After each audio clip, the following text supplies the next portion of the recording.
अस्सलाम वालेकुम। मेरा नाम डॉक्टर सैरिश है। मैं आपका पेट का मुआयना करना चाहती हूँ। अगर आपकी इजाज़त हो जी कर लें। दर्द तकलीफ हो तो आप मुझे बता दीजिएगा। ठीक है, ठीक। एग्जामिनेशन करेंगे। आज हम पेशेंट है chronic liver disease. Chronic liver disease आए हैं जो अपर जीआई ब्लीड के साथ आए हैं, ब्लैक कलर्ड स्टूल्स के साथ आए हैं। थोड़ा सा ये कपड़ा यहाँ से दूर, ठीक है, ठीक। हाथ नीचे रखना, थोड़ा सा इस सर नीचे करूँगी, थोड़ा सा ऊपर सर ऊपर। एक मिनट सीधा।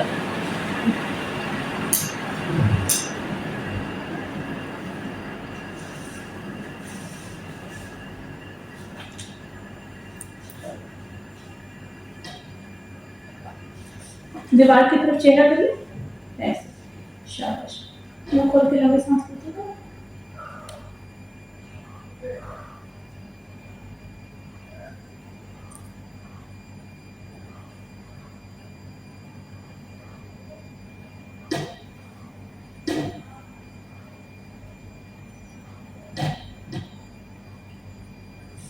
ये मैं अपने हाथ पे ऐसे जर्ब लगाऊंगी, आपको तकलीफ नहीं होगी, ठीक है? ठीक है।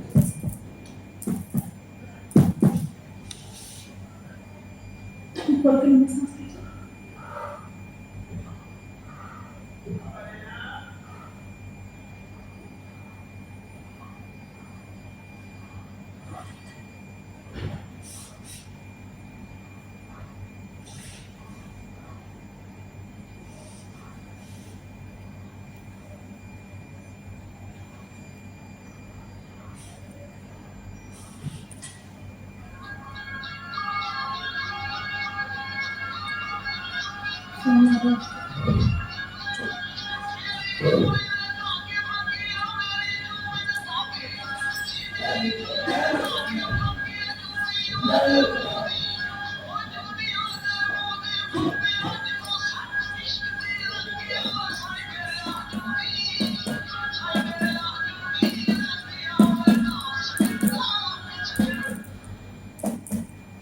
इधर कान के पास में गिल्टियां चेक करने लगी हूँ। ठीक है, ठीक है, करवट मेरी तरफ करिए, मेरी तरफ करवट करिए। ठीक है, ये बाजू सर के नीचे रखें, ये टांग पेट के साथ लगाएं, पेट के साथ। शाबाश।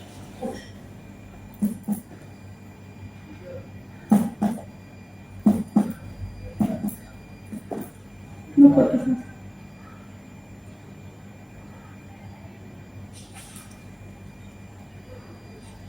ठीक है, सही है।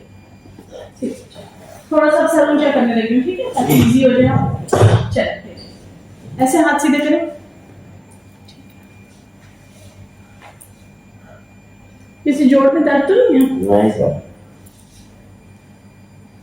ठीक, हाथ ऐसे कीजिएगा।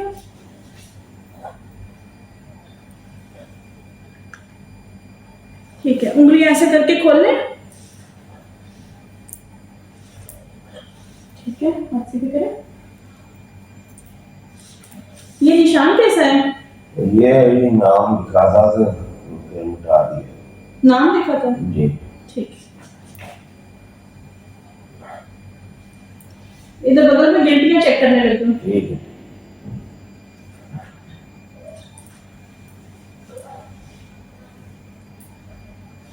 ऊपर देखिए, नीचे पैर की तरफ देखिए। थोड़ा सा पेट दबाऊंगी, जबान दिखाएं ऊपर के, ऊपर तालू के साथ लगाएं।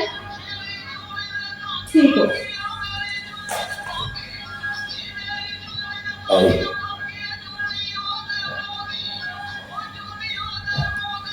ठीक हो।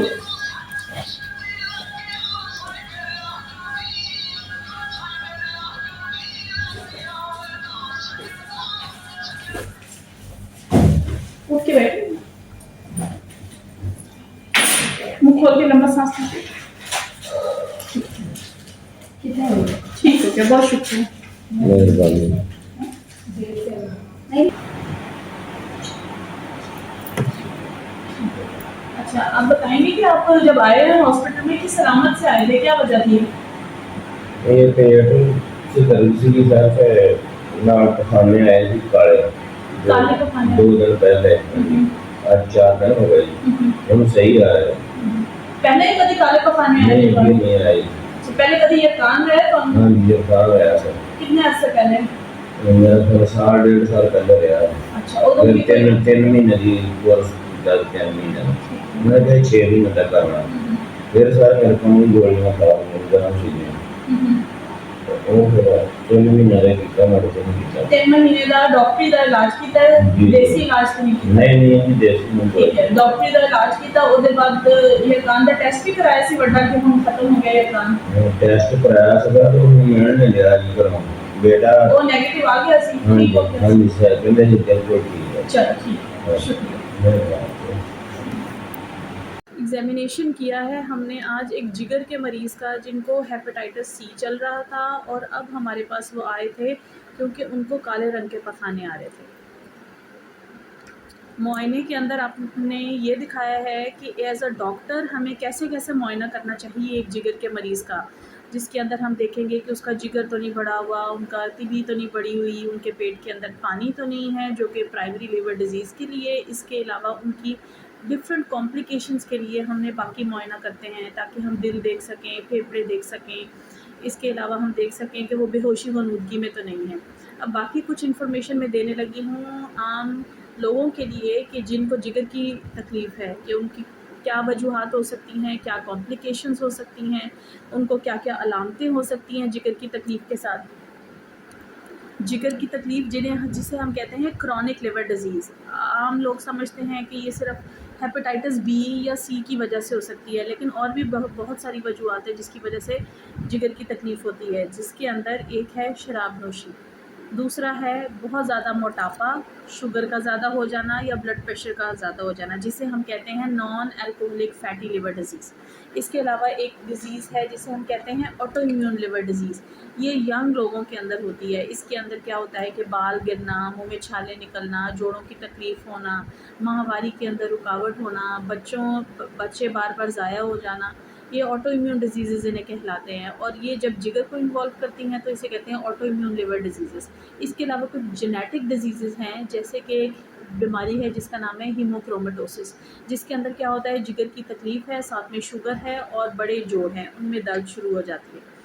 इसके अलावा है विल्सन्स डिज़ीज़। विल्सन्स डिज़ीज़ के अंदर क्या होता है कि कम उम्र के छोटी उम्र के बच्चे होते हैं, जिगर की तकलीफ़ होना, पेट फूल जाना, जिगर बड़ा होना, तिली बड़ी हो जानी, पेट में पानी आ जाना। इसके अलावा हाथों का राशा, उनको अक्सर साइकेट्रिस्ट के पास बार बार लेके जाया जाता है कि बच्चा ज़हनी तौर पर ठीक नहीं है, लेकिन साथ में उनको जिगर की भी तकलीफ़ होती है, तो इसे हम कहते हैं विल्सन्स डिज़ीज़। इसके अलावा कुछ टॉक्सिन्स हैं, कुछ ड्रग्स हैं, कुछ केमिकल्स हैं जो कि जिगर की तकलीफ़ करते हैं।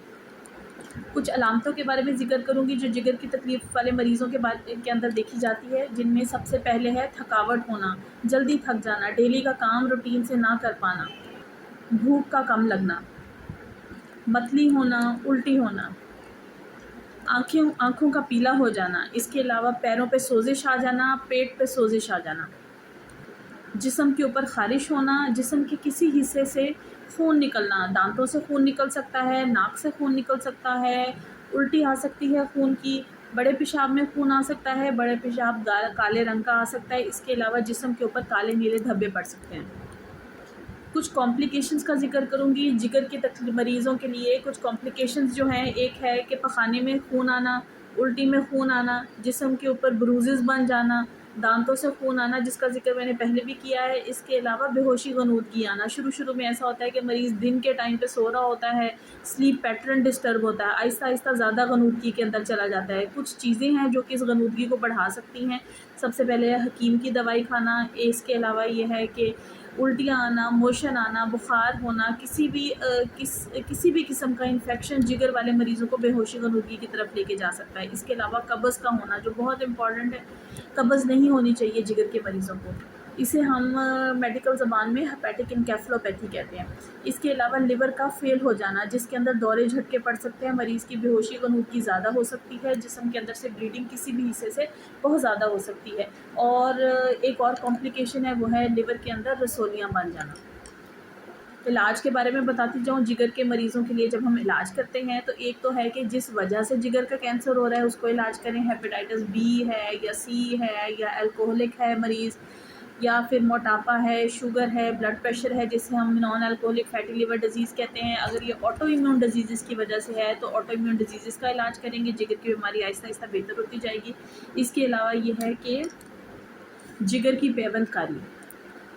अच्छा, अगर खाने पीने के बारे में पूछा जाए कि जिगर के मरीज़ों को मोटी कौन सी चीज़ है जो खानी चाहिए और कौन सी चीज़ है जिसे एहतियात करनी चाहिए, तो जो आराम से खा सकते हैं वो ये है, दूध और दही वाली चीज़ें खा सकते हैं, सब्जियां हर तरह की खा सकते हैं, फल हर तरह का खा सकते हैं।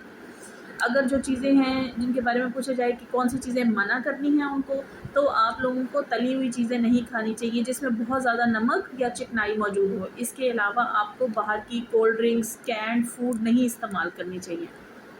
और अगर शराब नोशी करते हैं तो उसको बंद कर दें। जिगर की बीमारी आहिस्ता आहिस्ता बहुत ज़्यादा रिड्यूस हो जाती है डाइटरी मॉडिफिकेशन से ही।